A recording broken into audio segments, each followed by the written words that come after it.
Good Monday morning and happy MLK Day, everyone. I'm Dave Furtado. And I'm meteorologist Jefferson Donovan. And welcome to Keep Her Quick, your latest local news and weather commercial free in about 20 minutes or less. We're going to jump right over into weather because Jefferson, this MLK Day, calm, chilly, cloudy. Yeah, absolutely. We're just going to kind of see a very similar scenario to what did play out this weekend. This weekend we were stuck in the clouds pretty much all weekend long, certainly stuck in the chilly temperatures all weekend long, and the clouds and fog are just here to remain. That's going to be true not only for today, but for the next several days. Now, we're also going to be enduring those cool high temperatures and chilly overnight lows, and there's really no big pattern change coming anytime soon, at least in the very near future. We will discuss what this week has in store coming up. Thanks, Jefferson. We begin this morning in Kennewick. A routine traffic stop turned into a high-speed chase through the city. According to the Benton County Sheriff's Office, a deputy attempted to stop a black Ford Mustang overnight for not having a license plate. Instead of stopping, the driver sped off on Clearwater Avenue, reaching speeds over 100 miles an hour. Minutes later, Kennewick police saw the same vehicle, and State Patrol laid out spike strips, stopping the Mustang near CBC campus. One of the passengers fled on foot, while the driver, who had a felony warrant for eluding police and a suspended license, was booked into the Benton County Jail under multiple charges. And in Pasco, some Spectrum customers in parts of the city experienced an outage yesterday morning after fiber optic lines were intentionally cut in what the company is calling a criminal attack on critical infrastructure. Spectrum says crews responded quickly and were able to repair the damaged lines, restoring service by 2 o'clock yesterday afternoon. The company says this is the latest in a series of similar attacks and notes that communications infrastructure is increasingly being targeted nationwide. Spectrum adds that these crimes are not only disruptive to service, but also pose a public safety risk. It's unknown at this time if any potential suspects have been caught. A former Kennewick apartment manager has been arrested after being accused of stealing almost $10,000 from her apartment complex. According to Kennewick police, 27-year-old Jessica Nunez-Gonzalez stole rent money from one of her tenants but was caught by the company. Police say she returned the money and was fired, but when the company decided to audit their books, there was more than $8,000 unaccounted for. Some of it she did pay back.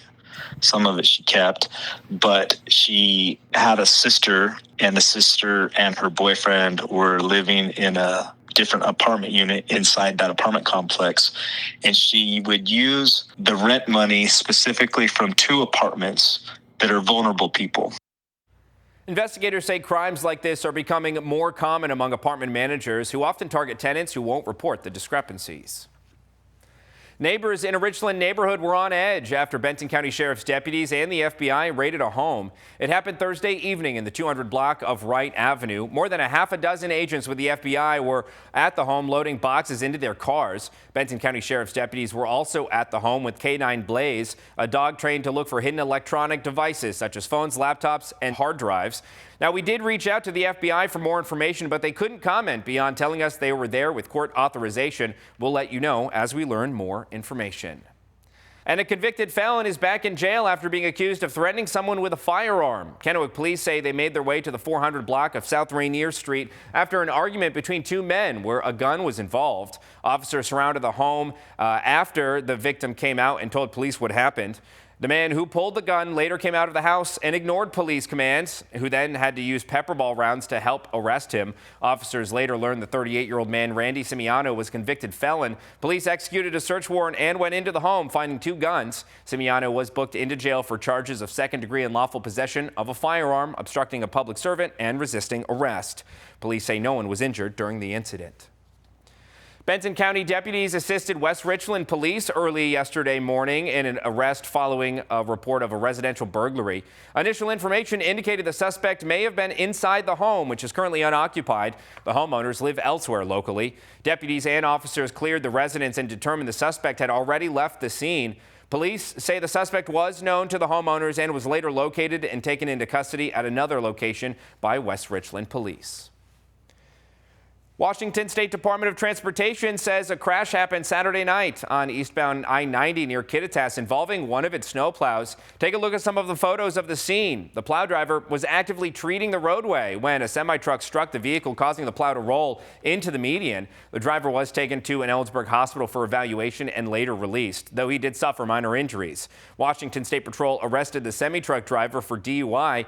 WashDOT is reminding drivers to never drive impaired and give snowplows plenty of space, especially while crews are working to keep roads safe. Franklin County deputies responded to a single vehicle crash over the weekend at North Corners gas station near the East Vineyard Road and US 395. Deputies say the driver suffered a medical incident while pulling into the parking lot, causing the vehicle to lose control and strike the building. Emergency medical services evaluated the driver at the scene and transported them to a local hospital. Officers say the driver is expected to be okay and there were no signs of impairment. Deputies credited fire and EMS crews for their quick response. And we have dash cam footage from a crash that backed up traffic for miles Thursday in Richland. Take a look at the video. As you can see, 3 vehicles are all driving eastbound on Interstate 182 as they got onto the bridge from Richland to Pasco. The 2 trucks collide before one of them veers into the car and then up onto the barrier before coming to a rest in the center median. As a result, traffic was backed up for miles and a few other crashes were reported in the slowdowns. Nearly 200 healthcare workers at MultiCare Yakima Memorial Hospital, represented by Teamsters Local 760, walked off the job Saturday morning, launching a strike against the hospital. KIMA's Aiden Connor was at the picket line and spoke with the Teamsters leadership about what led to the labor dispute. Teamsters Local 760 stood with healthcare workers of MultiCare Memorial in Yakima after they say the hospital failed to deliver on a fair contract. We notified them over 10 days ago that we were going to go on strike with a specific date and time, and we were not able to get them into negotiations during that 10 days. And we're trying to make some changes for the betterment of these people. David Simmons with Teamsters Local 760 says that employees have felt that they have not been treated properly by the hospital. The hospital needs to take care of their people. We understand it's important that patient care is very important, but in order to have good patient care, you got to have good care for the employees. Teamsters members feel that the lack of proper treatment at the hospital leads to short staffing and less sufficient recruitment of employees. Number one, it'll keep being able to hire and retain and recruit people to come to this hospital, which they have a horrible time doing right now, and they're always short of staffing, and so all of that works together because they don't take care of their people. Simmons says that the goal of the strike is to work towards a fair agreement with the hospital that could positively impact employees in the future. Let's get to the table. We want a fair and equitable contract for the employees that helps them take care of their families. Teamsters Local 760 has filed several unfair labor practices against the hospital for making changes to working conditions without a formal agreement. Reporting for Action News, I'm Aiden Connor. Aiden Connor, thank you. And in a news release, Teamsters 760 called for the hospital to, quote, negotiate seriously and show their employees the respect they deserve. On to some municipal news this morning. The city of Pasco is celebrating a milestone with the opening of the Memorial Pool Dome, expanding year-round access to swimming, recreation, and community wellness at one of the city's most popular facilities. A community ribbon cutting is set for Wednesday, the 28th, from 1:30 to 3 p.m. at the Memorial Pool, marking the official start of winter swimming at the site. To celebrate, the city is hosting a free community swim until 3 p.m., giving residents a chance to experience the newly covered pool. City leaders say the nearly $2 million project will protect the pool, expand programming, and provide more opportunities for swim lessons, school use, and recreation throughout the colder months.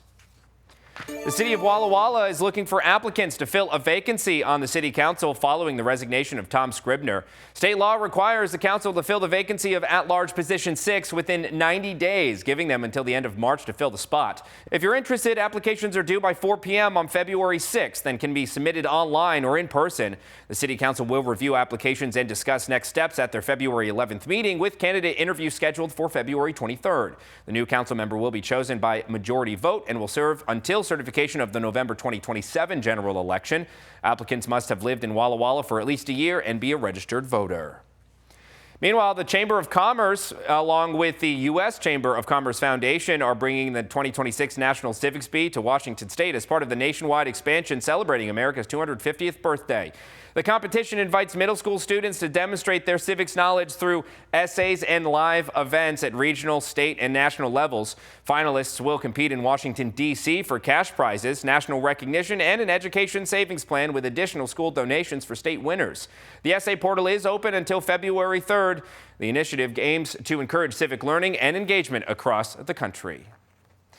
The cities of Hermiston and Umatilla have launched the Broadband E-Checkup, a study aimed at assessing the need for improved broadband infrastructure in their communities.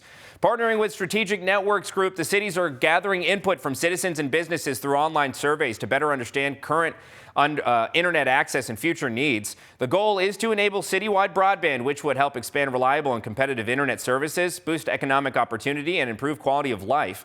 The study is open through February and can be taken using the city's websites. The Yakima Youth Symphony Orchestra hosted its annual concerto competition yesterday morning at Eisenhower High School. Young performers from across the region showcased their talent in front of symphony conductors as they prepare for upcoming statewide competitions. Musicians up through 8th grade competed in the intermediate division, while high school students took part in the senior division. So this competition is kind of used to help students prepare for solo ensemble, which is our state-like competition. And this is just a good way for them to get like a rough draft out, kind of get some feedback and prepare them from that competition in like a couple weeks. Now, each performer was given up to 12 minutes to present a moment from a concerto, highlighting months of preparation and musical growth. And finally, MLK Day is here, and if you're looking for something to do, we've got an idea. Martin Luther King Jr. Day is a designated Discover Pass free day in the state of Washington, meaning you don't need a Discover Pass to park on public land, allowing for free day use access at state parks, Department of Natural Resources lands, and as well as Fish and Wildlife lands. If you feel like heading to places like Palouse or even Mount Rainier, just keep in mind that snow park permits are still required during the winter season. And with that, let's jump right over to meteorologist Jefferson Donovan to talk the weather for today. Jefferson, given today is a free park pass day, folks may want to get out the doors, but they're going to have to bundle up with the temperatures we're seeing. Yeah, definitely dress warm, that's for sure. We are looking at overcast skies and cool temperatures in our forecast area once again today. Not too different than we did see this weekend. High temperatures today are only going to be peaking in the 30s across eastern Washington and northeast Oregon. As we are going to be taking a look at these temperatures, or I should say as we take a look around the region, we are going to see these daytime highs today in the mid to upper 30s for the Tri-Cities. Look for low to mid 30s today in the Yakima Valley, upper 20s to low 30s in the Kittitas Valley this afternoon, with daytime highs in the low to mid 30s as well for the Blue Mountain foothills. I already referenced it. Everybody today will be looking at overcast skies overhead. Now let's talk about overnight low temperatures, because it is going to be rather chilly. We're going to see overnight lows tonight fall all the way into the low to mid 20s, but low to mid 20s once again on Tuesday night and Wednesday night. So cool afternoons and cold overnight lows, all things that you should consider or at least keep in mind as we do head throughout this week. Now let's talk about if there's any changes on the way, and for that let's look at the upper air model of the Storm Tracker Futurecast. It's possible that by the time you get to Friday, a small disturbance may stir up the atmosphere enough to maybe break us out of these overcast conditions, but that remains to be seen. Our next potential weather maker of consequence will actually arrive late Sunday evening and into Monday morning. And you can see that with this little kink right here. This is known as a short wave, and sometimes these short waves can bring a little bit of active weather. So let's just take a look now at the more traditional Storm Tracker Futurecast. Nothing to speak of as we go throughout this week, as we just stay calm, cool, and overcast. Again, by the time we get to Sunday evening and maybe into Monday morning, there is a possibility that we could be looking at some active weather in our viewing area, but this is still 7 days away. So by the time we get there, weather models are going to change. We could be looking at a more active pattern on Sunday night into Monday morning, or potentially models could just wash this out completely. That remains to be seen. Typically, I wouldn't even talk about a storm system this far out, but given how calm the weather is going to be as we go throughout this week, this storm system potentially on Sunday is all we really have to track. We're going to have to continue to watch the progression of this as we head throughout the week, but right now I'm going to toss it back over to Dave. Thanks, Jefferson. Moving on to some Hanford news this morning. Congress has approved a record $3.2 billion budget for the Hanford site's nuclear cleanup, marking an increase of over $200 million from previous years. Although this is still below the $6.15 billion requested for full compliance, it represents a significant progress towards meeting cleanup milestones. In recent years, the Hanford site has been focusing on addressing decades of contamination in radioactive waste. Recent accomplishments include landmark agreements for tank waste cleanup, transforming nuclear waste into a stable glass form, and starting long-term dry storage of radioactive capsules. And the Washington State Department of Transportation reopened a critical overpass in Cle Elum last week that was damaged by an overheight vehicle. KOMO's Theron Zahn shows us the time-lapse video of the major repairs that got done early. The Bullfrog Road overpass in Kittitas County took a huge hit in October when a big rig with a too-tall load slammed into it. The damage was so bad a whole section of girders had to be replaced, but the overpass reopened this week earlier than scheduled. WashDOT posted this time-lapse video of the work being done, condensing 86 days of work down to 23 seconds. You can see the massive job of removing one half of the old span and bringing in precast concrete beams to speed up construction and cut down on the number of closures on I-90. WashDOT says crews will be back in the spring to put a thin overlay on the new bridge deck when weather conditions allow. When that happens, the Bullfrog Road overpass will temporarily close again, but it will not require a closure of I-90. Theron Zahn, KOMO News. And in some state news, a bill in the Washington legislature is stirring up some controversy over abortion medication stockpile. KOMO's Natalie Fahmy fills us in on that. After the 2022 Dobbs decision, advocates and legislators in the state became worried that access to certain abortion medication would dwindle. So, in late 2023, legislation was introduced and passed that would allow the Department of Corrections to stockpile mifepristone. Fast forward 3 years. Right now, logistical barriers and requirements around pricing are making it hard for us to actually use the medicine that we have in our possession. Currently, the DOC sells the abortion medications at cost, plus a $5 fee. So House Bill 2182 would allow, but not require, that the DOC receive payment for any abortion medication it distributes.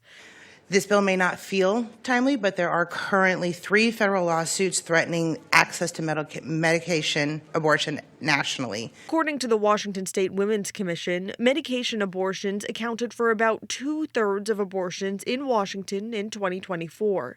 Underscoring just how critical this option is for women across our state. As a provider, I can tell you firsthand how critical it is that Washington State patients have access to medication abortion. While the hearing of the bill brought out several supporters, several opponents also voiced their thoughts. It is disgraceful that the state used a shady and underhanded method of going through the Department of Corrections to stockpile these killing pills. Others added on. As this is subsidizing an industry that is supporting an unhealthy lifestyle of sexual behavior. And as a state, we have blood on our hands for not only allowing it, but promoting it as a health benefit. The bill is scheduled for executive session in committee on Friday morning. During that time, it could be amended, voted on, or no action could be taken on it. Natalie Fahmy, KOMO News. Natalie Fahmy, thank you. Now, the bill does have an emergency clause attached, meaning if it passes the legislature and is signed by the governor, it goes into effect immediately.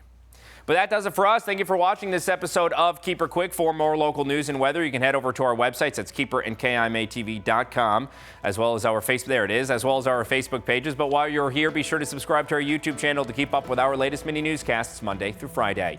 Have a fantastic MLK Day, everybody.